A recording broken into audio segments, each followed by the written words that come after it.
नमस्कार जेंटलमैन, स्वागत आपका। मैं हूं योगेंद्र। आप देख रहे हैं बड़ी खबर और बड़ी खबर में हम बात करेंगे उत्तराखंड के सियासी सफर की। वहां लोकल बॉडीज के इलेक्शन हो रहे हैं। 23 जनवरी को मतदान होगा, 25 को परिणाम सामने आएंगे। तस्वीर साफ हो चुकी है।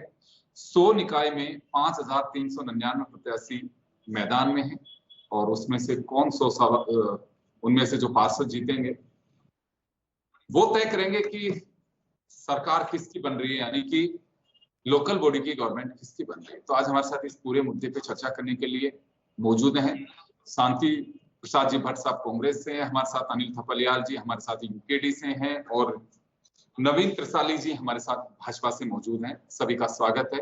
मैं भट्ट साहब आपके पास में आना चाहूंगा। लंबा एक्सपीरियंस आपको, क्या लगता है इस बार कई क्या मुद्दे ऐसे जो आप सत्ता पक्ष को घेरने वाले हैं? जी नमस्कार। जी भट्ट साहब, मेरा सवाल आपसे है, क्या मुद्दे रहेंगे इस बार? जी योगेंद्र जी, क्या लगता है इस बार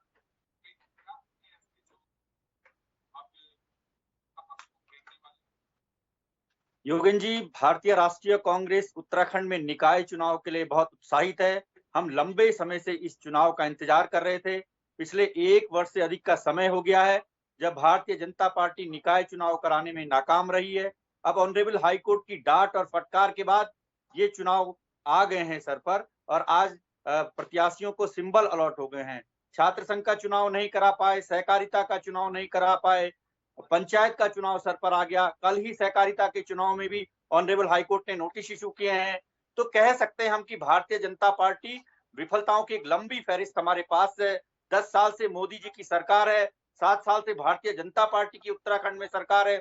इनके विधायक, इनके सांसद, इन सब का नकारापन इस चुनाव में लोग बैलेट से देंगे। और व्यापारी जहां त्रस्त हैं, 3-3 तरह की जीएसटी झेल रहे हैं, वहीं आप देख रहे हैं बिजली, पानी, सीवर, हाउस टैक्स और ऊपर से अतिक्रमण की कार्रवाई, लोगों ने किसी तरह इस सरकार को झेला है।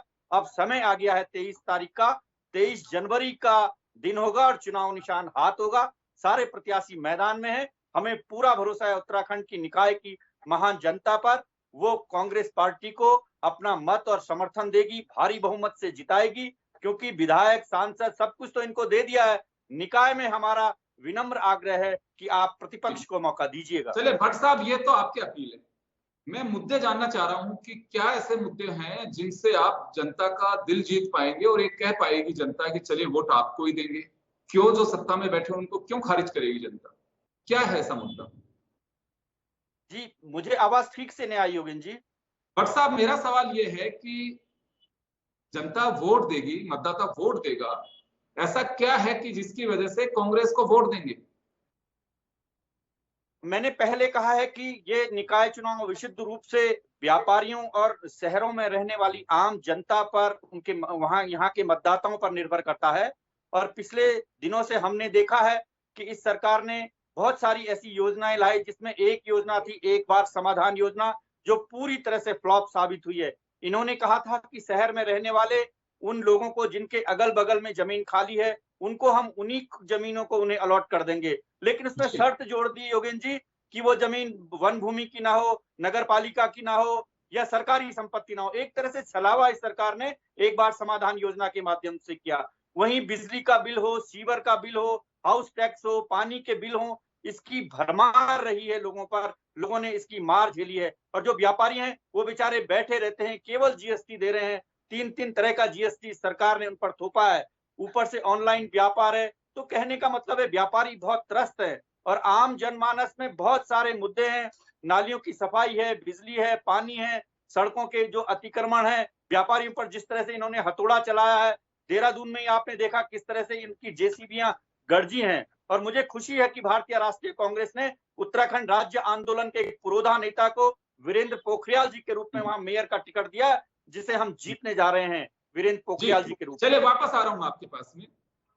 मैं जी अनिल जी आपके पास में आना चाहूंगा। क्या लगता है यूकेडी की क्या संभावनाएं लग रही हैं आपको? अनिल जी, अनम्यूट करिए। म्यूट किया हुआ आपने, म्यूट किया हुआ, अनम्यूट करिए।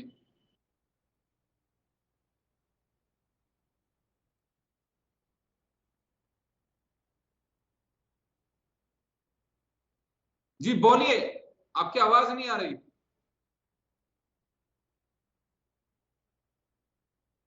मेरी आवाज आ रही है? आ रही आ रही आ रही है, बोलिए। देखिए, सबसे पहले तो जितने भी पैनलिस्ट बैठे हुए हैं और आपको नववर्ष की हार्दिक हार्दिक शुभकामनाएं। आपको भी शुभकामनाएं। और पूरे हमारे क्षेत्रीय दल उत्तराखंड क्रांति दल की ओर से और एक केंद्रीय मीडिया प्रभारी होने के नाते आप सबको बहुत बहुत शुभकामनाएं। ये जो निकाय चुनाव है, इसमें बहुत बड़ी बात तो नहीं कहूंगा मैं, लेकिन एक शॉर्ट में आपको कहूंगा कि उत्तराखंड क्रांति दल जो है राष्ट्रीय दलों के राजकाज से और स्थानीय जनता जो है राष्ट्रीय दलों के जो राजकाज रहे हैं, चाहे वो कांग्रेस रही हो चाहे वो भाजपा रही हो, उनके घोटालों को गिनने का और पढ़ने का इस समय नहीं है। लेकिन हम इन चुनाव का, जो निकाय चुनाव है, इनका बड़ा इंतजार रहता है यूकेडी को, क्योंकि क्षेत्रीय दल है और क्षेत्रीय दल स्थानीय मुद्दों पे चुनाव लड़ेगा। उसकी टिप्स में है जल जंगल पानी, भू कानून, मूल निवास और गैरसैंण अस्थायी राजधानी। ये हमारे मुद्दे रहे हैं, रहेंगे, या चाहे कितने भी तानाशाही कर लें। लेकिन यूकेडी का सबसे बड़ा, जब राज्य प्राप्ति का आंदोलन हुआ था, जन आंदोलन हुआ था, तो शीर्ष पर नेतृत्व जो है यूकेडी ने किया था, उत्तराखंड क्रांति दल ने किया था, और 42 शहादतों के बाद हमें इस राज्य की प्राप्ति हुई है। तो उन शहादतों को न भूलते हुए हमारे जो एजेंडे हैं और हम जो इस चुनाव को देख रहे हैं, तो हमारे लिए तो एक तरह से ये त्योहार है स्थानीय चुनाव, क्योंकि क्षेत्रीय दल है, इसकी पैनी नजर है। हमारी 100 में से कम 70-80 सीटों पे हमारे पहले दमखम पूरा है, लेकिन हम 50 से 100 के बीच में हमारे पूरे वार्ड मेंबर, जो पार्षद के मेंबर हैं, उनको हमने घोषणा कर दी है। और मेयर प्रत्याशी हमने बाहुल्य सैनिक प्रदेश होने के नाते एक सैनिक पे विश्वास जता करके कैप्टन वीरेंद्र सिंह बिष्ट को उतारा है इन दोनों राष्ट्रीय दलों के विपक्ष में, क्योंकि हमारे पास मुद्दे हैं, इनके पास मुद्दे नहीं है। ये मुद्दे क्या गिनाएंगे? घोटाले, 12 करोड़ का एक ने किया, 7 करोड़ का एक ने किया, इस तरह के मुद्दे बनाएंगे। चले, मैं अभी आ रहा हूँ। मनीष जी वापस हमारे साथ नवीन जी जुड़े हैं। नवीन जी, आपने सुना आपके विपक्ष से साथी हैं कांग्रेस और यूकेडी को भ्रष्टाचार के आरोप की बात आ रही है, 1.5 साल डिले करने की बात आ रही है। हर बात विपक्ष का ये बड़ा हमला है कि जानबूझ करके डिले किया गया, और उसकी वजह विपक्ष का आरोप है कि बीजेपी को एहसास था कि वो हार रही है, इस वजह से मजबूरी में चुनाव कराने पड़ रहे हैं।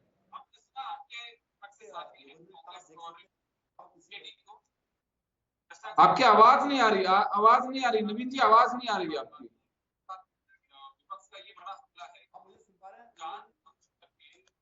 आवाज नहीं आ रही आपकी, आवाज नहीं आ रही।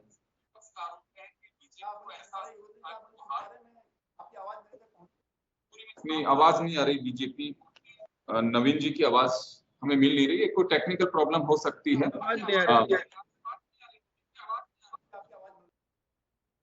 आवाज नहीं है। हाँ, आवाज नहीं आ रही, नवीन जी की आवाज नहीं आ रही है। सर आपकी आवाज नहीं आ रही, मैं तब तक भट्ट साहब को कंटिन्यू करना चाहूंगा। जी भट्ट साहब,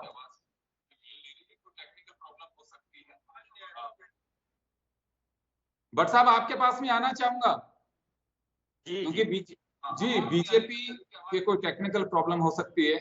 जो नवीन जी हमारे साथ, नवीन त्रिसाली जी जो जुड़े हुए हैं उनके साथ में, तो वापस हमें ज्वाइन करेंगे अभी। जी सर। जी जी शर्मा जी, आपकी आवाज मुझे आ रही है। जी बोलिए। जी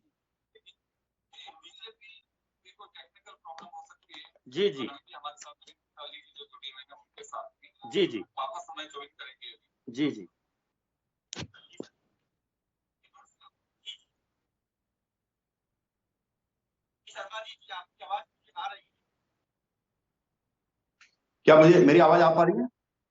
हाँ, अब आ रही है नवीन जी, आपकी भी आवाज आ रही है। जी, क्या मैं बोलूं? हाँ बोलिए, प्लीज कंटिन्यू। जी योगेंद्र जी, बहुत धन्यवाद आपका। किसी टेक्निकल प्रॉब्लम की वजह से मेरी आवाज शायद आप तक नहीं पहुंच पा रही, आपकी आवाज मेरे तक आ रही थी। लेकिन मैंने जो आपने सवाल पूछा कि विपक्ष आज आरोप लगा रहा है भारतीय जनता पार्टी पर, उत्तराखंड में कोई विपक्ष नहीं है। आप ये देखिए कि चुनाव अगर किसी वजह से थोड़ा लेट भी हो पाया तो तब भी इनकी तैयारी पूरी नहीं हो पाई। आज यूकेडी कहीं पर उम्मीदवार ही नहीं उतार पाई है। कांग्रेस का हाल यह है कि कांग्रेस अपने अंदर ही लड़ रही है, कांग्रेस के नेताओं पर टिकट बेचने का आरोप लगा है और कांग्रेस के अंदर ये लड़ाई है कि कौन किसको पहले राजनीतिक तौर पर हत्या कर सकता है, कौन किसको राजनीतिक तौर पर चित कर सकता है। तो कांग्रेस अपने आप में एक प्रतियोगिता लेकर चल रही है कि कांग्रेस आपस में उनके नेता लड़ रहे हैं कि कौन नेता लड़ने लायक बचेगा, तब चुनाव देखा जाएगा।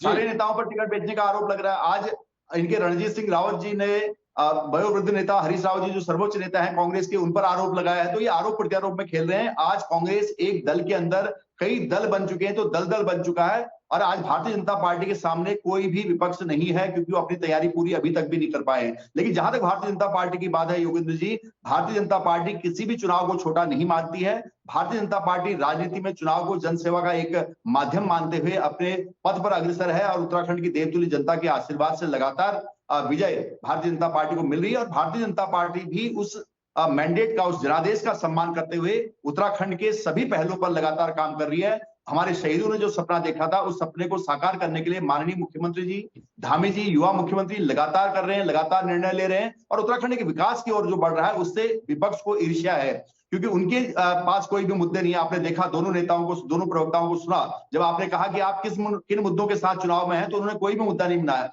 बता पाए। लेकिन हमारा मुद्दा उत्तराखंड का सर्वांगीण विकास है, उत्तराखंड की राजनीतिक कार्य संस्कृति को हमने बदला है, उत्तराखंड की प्रशासनिक कार्य संस्कृति को हमने बदलने का काम किया है और आज उत्तराखंड में काम तेजी से हो रहे हैं। बहुत सारे निर्णय उत्तराखंड के हित में माननीय मुख्यमंत्री जी द्वारा लिए गए, चाहे जो नकल विरोधी कानून सख्त देश का पहला हमने लिया, उत्तराखंड की डेमोग्राफी को एक नीति के तहत बदला जा रहा था, उस पर हमने सख्त एक्शन लिया। हमने मातृशक्ति को 30% क्षैतिज आरक्षण दिया, हमने राज्य आंदोलनकारियों को 10% आरक्षण दिया।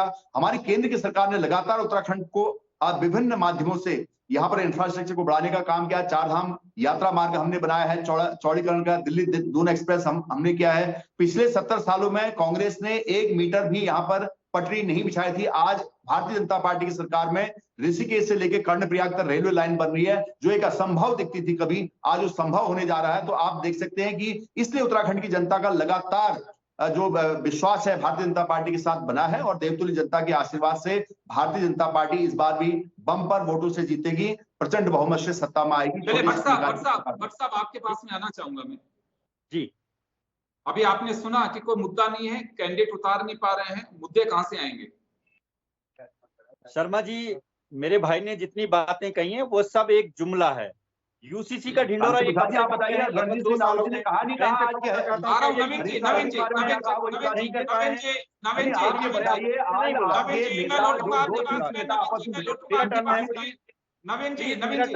आपका अवसर आएगा तो पूरा मौका दूंगा, एक बार बोलने दीजिए भट्ट साहब जी। मैं कह रहा हूं कि यूसीसी का ढिंडोरा ये 2 साल से पीट रहे हैं, क्या उसको लागू कर पाए? मेरा सवाल है। इन्होंने ऋषिकेश कर्णप्रयाग की बात की, यूपीए की चेयरपर्सन सोनिया जी उसका उद्घाटन करके गई हैं कर्णप्रयाग में, ये कहां की बात करते हैं? और बहुत सारे ऐसे मुद्दे हैं, इनकी उपलब्धि मैं गिना देता हूं।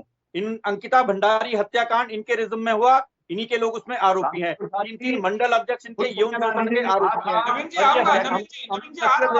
इनके ही राष्ट्रीय अध्यक्ष बंगारू लक्ष्मण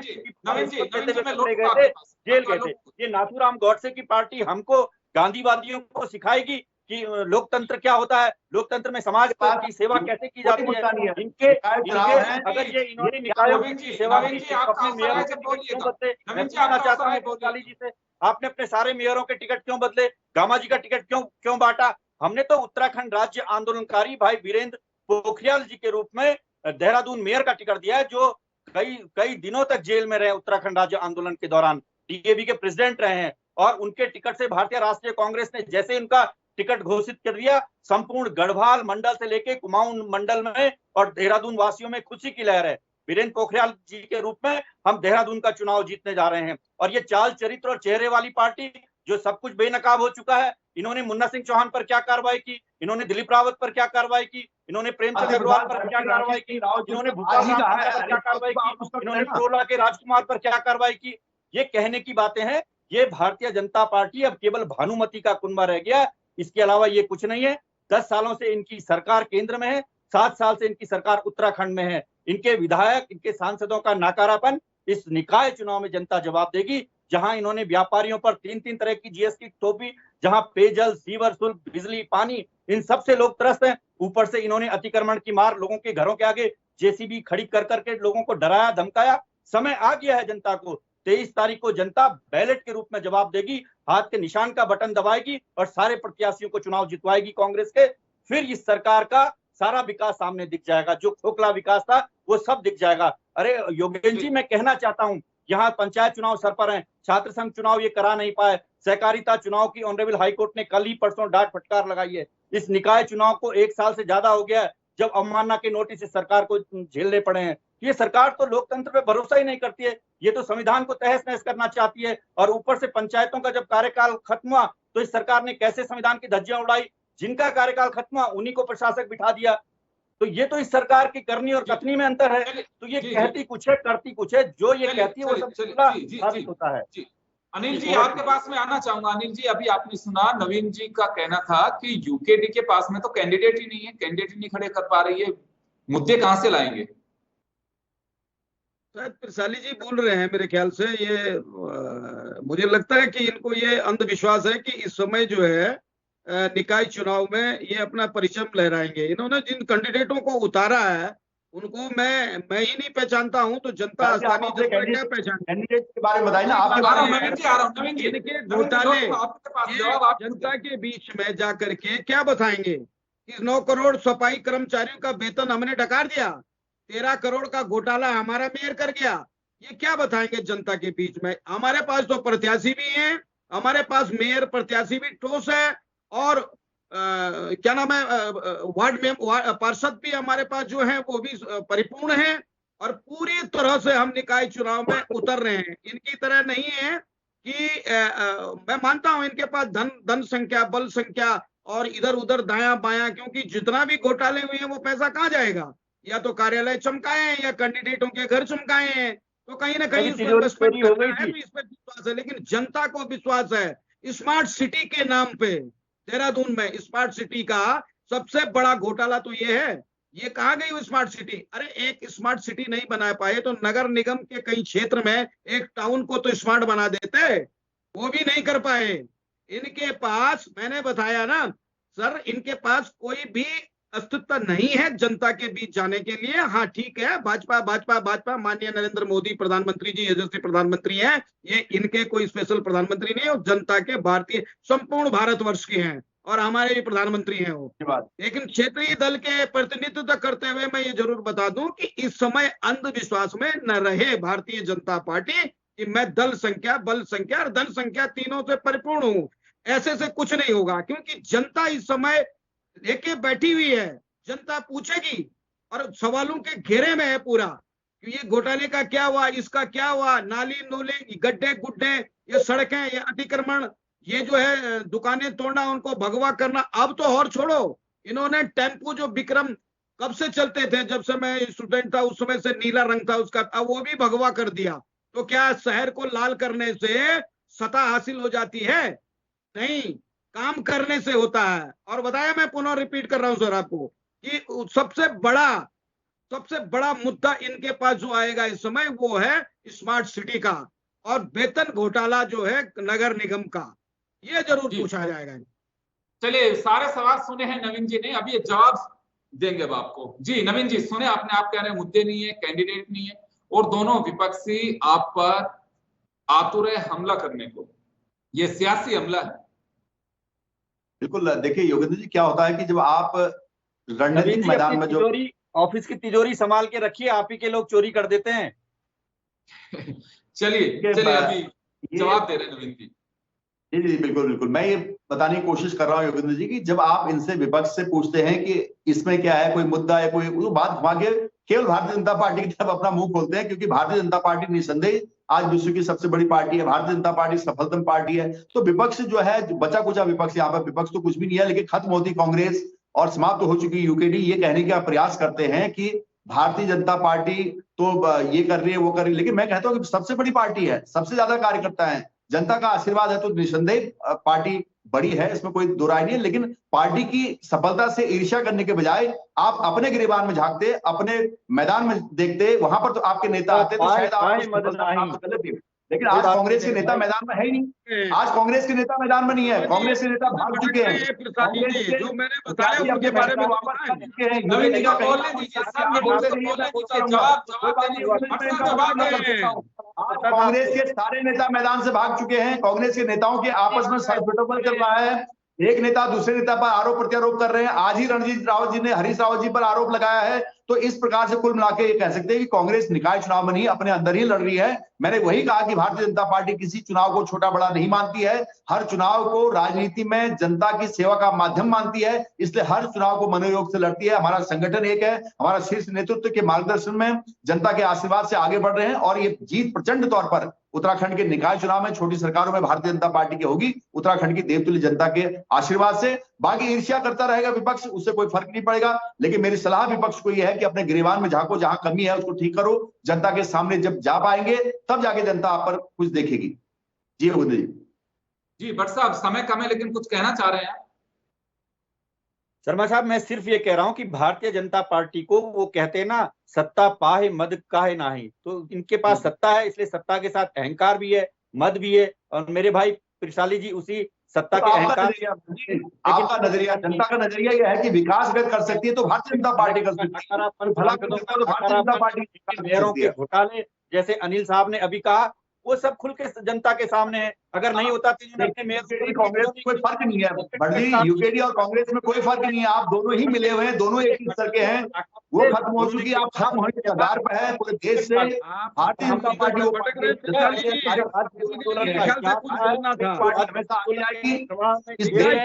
लोकसभा विधानसभा चुनाव नहीं, निकाय चुनाव जो देश को आगे बढ़ती है। निकाय चुनाव की बात करें, निकाय चुनाव में आपके एजेंडे होंगे क्या? घोटाले गिनाएंगे या उपलब्धियां गिनाएंगे? उपलब्धियों की लिस्ट क्या है वो बताइए। आपके पास कोई मुद्दे नहीं है, आप केवल भारतीय जनता पार्टी की सफलता से कमियों को ठीक करिए, जनता के मुद्दे हैं जो आप छीन के ले गए हमसे, हमारी भाषा हमको सिखा रहे हैं। चले, मैं रोकना चाहूंगा सर, मैं रोकना चाहूंगा। आप राष्ट्रीय दल जरूर है, लेकिन स्थानीय मुद्दों की बनी बात। नवीन जी, मैं माफी चाहूंगा, हम ये कई बार बहस करते रहेंगे क्योंकि अभी तो बिगनिंग है। तो चलिए, 23 तारीख को वोटिंग है और 25 को परिणाम सामने आएगा। तब तक इसी तरह डेमोक्रेटिक सिस्टम है, इसमें ऐसे ही वादे भी किए जाएंगे, उन्हें खारिज भी किया जाएगा और इसी तरह से बर्फ वाले प्रदेश यानी कि ठंड अच्छी पड़ती है उत्तराखंड में, वहां सियासी पारा गर्म रहेगा। लेकिन इतना जरूर मैं कहना चाहूंगा आप लोगों से कि मतदान आप जरूर करिए, इसमें चूक नहीं होनी चाहिए। जन टीवी की आपसे अपील है कि मतदान जरूर करें। तो चलिए, आप सभी का बहुत बहुत शुक्रिया और बड़ी खबर में इतना ही, दीजिए इजाजत।